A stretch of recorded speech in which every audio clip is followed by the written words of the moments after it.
Hey there, welcome to another episode of Cooking with Violet Vixen.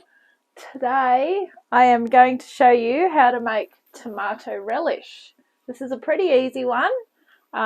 Probably is going to make about 2 jars, maybe more, depends on how big the jars are obviously that you've got. So this is what we need. We also need a saucepan, stovetop, and a wooden spoon or something to stir it with. So as well as this, also 1 tablespoon of oil. I'm going to use olive oil. You can use whatever oil you want.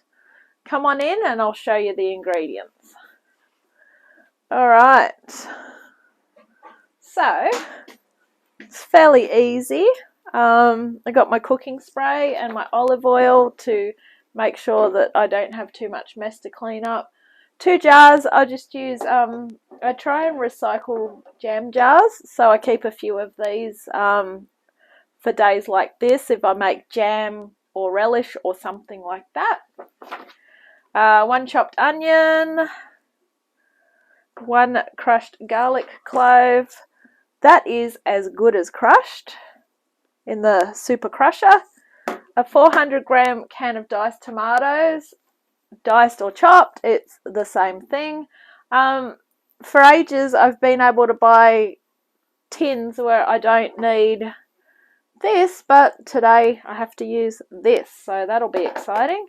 1/2 cup of brown sugar, about to measure that out, and 1/2 cup of malt vinegar.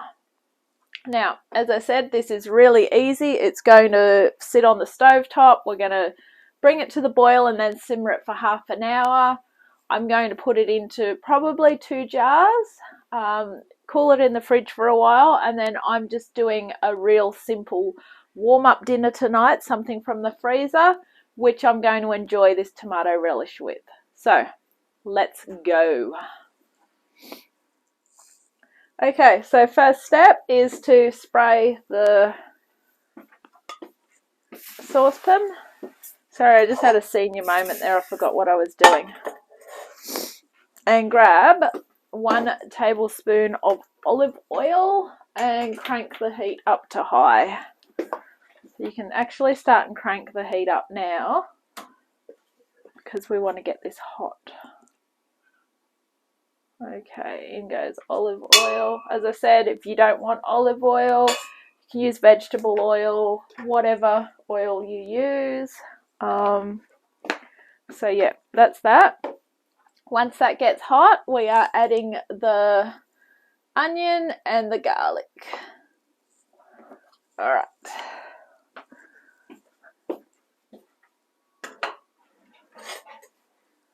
Pop that in. And get your garlic crusher ready with your 1 clove of crushed garlic. I've got mine ready to go in here.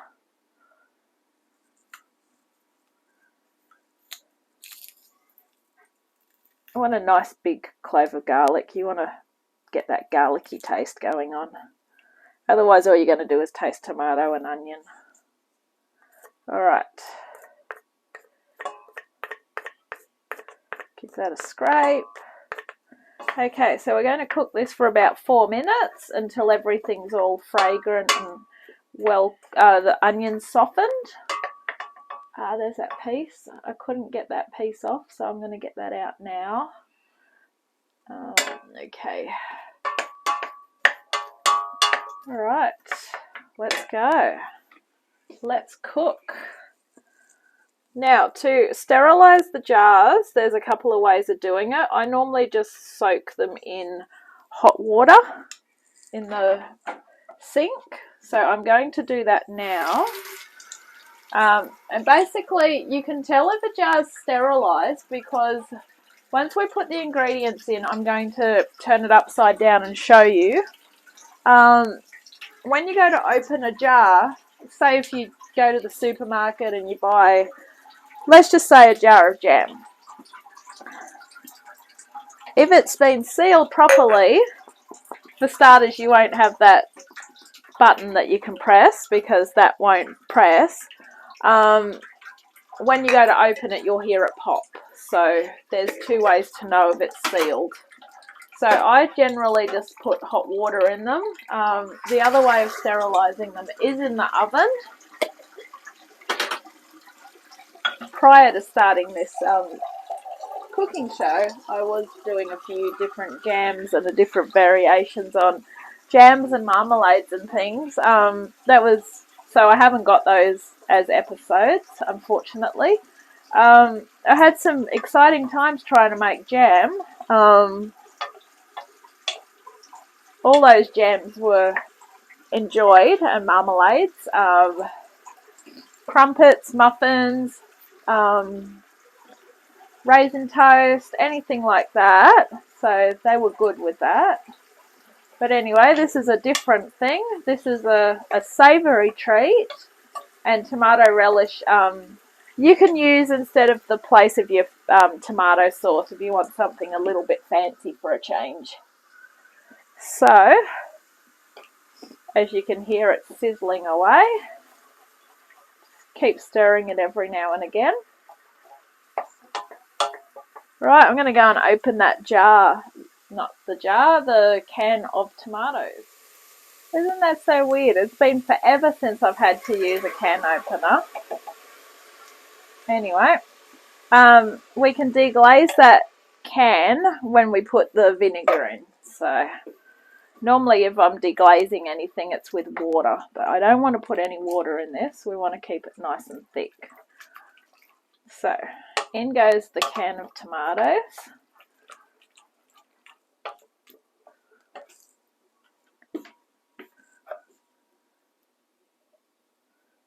And then we want the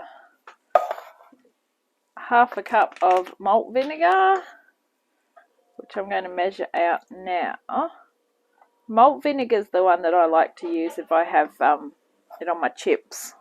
I think there's a little bit of my English heritage coming out there with the chips with the vinegar on.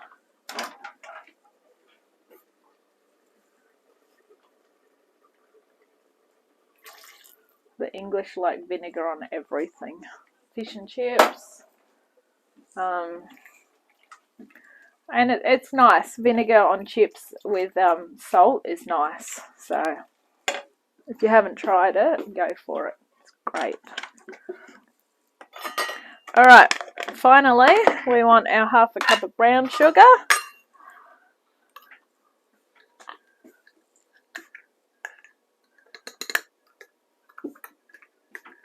Pop that in. Now the good thing about malt vinegar is you're going to get this really nice caramelly sort of smell. But with the tomatoes and that, you're also going to get a bit of a savoury smell. So give that a good stir.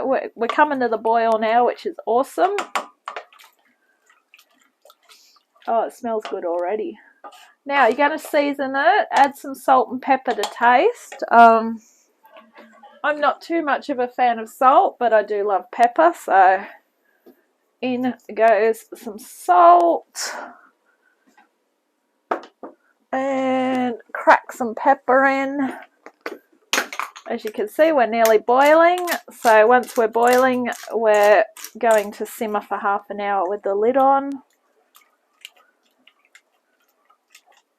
And then we'll be back.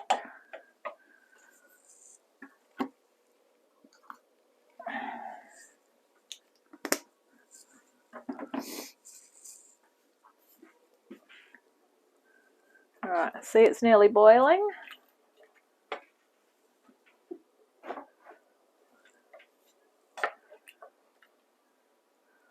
Alright, turn that down to a slower temperature, maybe about 2. Depends on how your stovetop works, whether you're gas or electric. Mine does what it wants. It's good like that. It works though, so I'm happy enough. Alright, so I've got that on 2. I'm going to put the timer on for half an hour, and I'm going to see you in half an hour. Okay, so after half an hour, we have a nice looking relish going on here. So what we're going to do is turn off the stovetop and get our jars ready, and off we go. Follow me. Okay, so I'm just going to get the jars out of the sink. They've been sterilising for half an hour.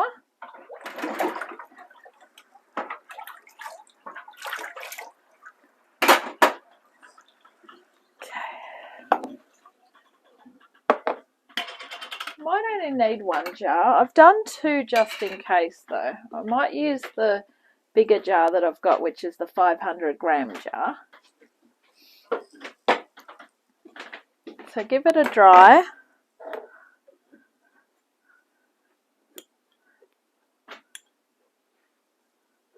Okay.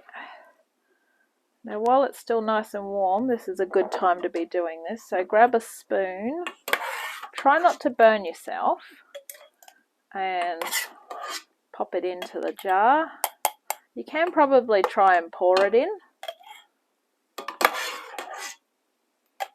Alright, no, I'm going to need two jars. So what I'll do is I'll put the lid on this one, turn it upside down, because what that does is that actually helps seal it. This one I'm just going to try and pour straight in. Hopefully I'll be fine.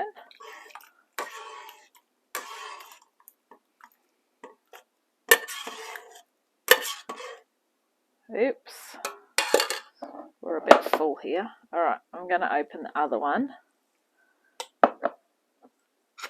Oh, see, the seal, it was sealed.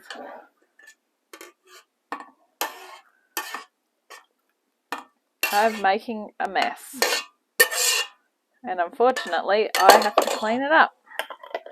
Alright, back on, upside down.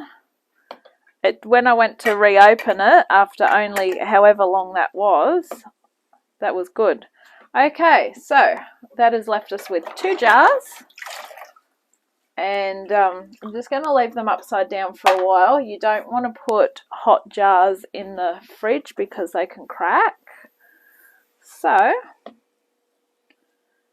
that is that. Thank you for watching this episode of Cooking with Violet Vixen. I hope you enjoy this, and I will catch you next time. Bye!